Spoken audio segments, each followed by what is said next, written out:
সারাদিন যে যেখানেই থাক সন্ধ্যা হলে ঠিক ঘরে ফিরবে।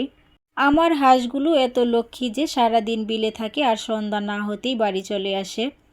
আসসালামু আলাইকুম, আমি জান্নাতুন নাইমা ময়মনসিংহ থেকে বলছি। আশা করি যে যেখান থেকে আমার ভিডিওটি দেখছেন সবাই ভালো আছেন, সুস্থ আছেন।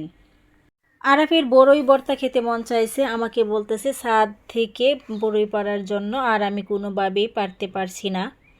তাই তো ব্যর্থ হয়ে নিচে চলে আসলাম, দেখি কিছুই বড়ই পারা যায় কিনা। আর তেমন পাকা বড়ই পারতে পারছি না। লাঠি দিয়ে বাড়ি দিচ্ছি, কাঁচা পাকা সব বড়ই পড়ে যাচ্ছে, আর দেখা যাচ্ছে যে ক্ষেতের মধ্যে গিয়ে বড়ই পড়ে গেছে। ওমা, এখানে তো দেখি আমার গাছের 21 ক্যারেটের লেবু। রমজান মাসে লেবুর এত দাম হয়েছে যে স্বর্ণের সাথে তুলনা করছে লেবুর। আমাদের দিকে লেবু নিয়ে সবাই হাসাহাসি করছে। বড় লেবুকে বলতেছে 22 ক্যারেট, 24 ক্যারেট, আবার কিছু ছোটটিকে বলতেছে 21 ক্যারেট, আবার একটু ছোট যে লেবু তাকে বলতেছে 18 ক্যারেট। তো মাঝে মধ্যে অনেক হাসি পাই এক একজনের এক এক রকম কথা শুনে। অনেকগুলো ওষুধের বোতল ফেলে দেওয়ার জন্য জমা হয়ে গেছে, আর এগুলো ফেলার জন্য আমি বের করছি, আর আয়ান আমাকে ফেলতে দিচ্ছে না, সে খেলা করছে। তো ওষুধ আনিয়ে খাওয়ার পর একটু থেকে যায়, আর সেই বোতলটা ফেলতে চায় না, রেখে দিই। এভাবে থাকতে থাকতে অনেকগুলো বোতল ওষুধের জমে গেছে। যার ঘরে বাচ্চা আছে তার তো এরকম ওষুধ থাকবেই, ঠান্ডা জ্বর বেশিরভাগই এরকম ওষুধই এখানে। যে ওষুধগুলো আর খাওয়াবো না বা মেয়াদ শেষ হয়ে গেছে সেই ওষুধগুলো ফেলে দিচ্ছি, আর আয়ান বাবু ওষুধের বোতল নিয়ে কিন্তু অনেক মজা করে খেলা করতেছে। আমার ছেলের সারাদিন কোনো খাবারই খাওয়া হয় না, আর ঘুরে ফিরে আর খেলাধুলাই করে। আয়ান আমার হাত দিয়ে কোনো খাবারই খায় না, একটু যা খায় তা নিজের হাতেই খায়।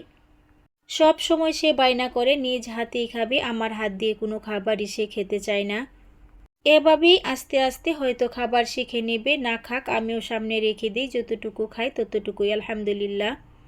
সারাদিন আমার কাজ হচ্ছে ছেলেদের মন মর্জি সামলানো, যার যেটা মন চাচ্ছে সেটাই করছে।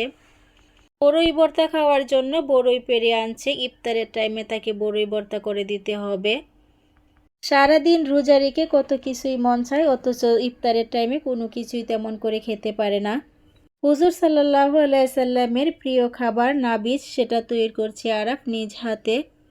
আরাফ নিজেই আমাকে বলতেছে আমি কাজ করতেছি, আমার কাজটাও একটু ভিডিও করে নেও আম্মু। সে নিজ হাতেই নাবিজ বানাবে আর ইফতারের টাইমে খাবে, আর আমি একটু ভিডিও করে নিলাম। আমি বলছিলাম যে আমি কেটে দিই, ছুরি দিয়ে হাত কেটে যাবে, আর সে নিজে নিজেই বিচি ছাড়াচ্ছে খেজুর থেকে। আমাকে তো বলতেছে আমি একটা একটা করে কাজ শিখে নেব, তোমাকে আর কোনোদিনও আমি বিরক্ত করব না। মাশাল্লাহ, ছেলেটা আমার বড় হয়ে গেছে, বলতেছে আমাকে বিরক্ত করবে না। দুধের মধ্যে খেজুর দিয়ে 6-7 ঘন্টা ভিজিয়ে রাখতে হবে।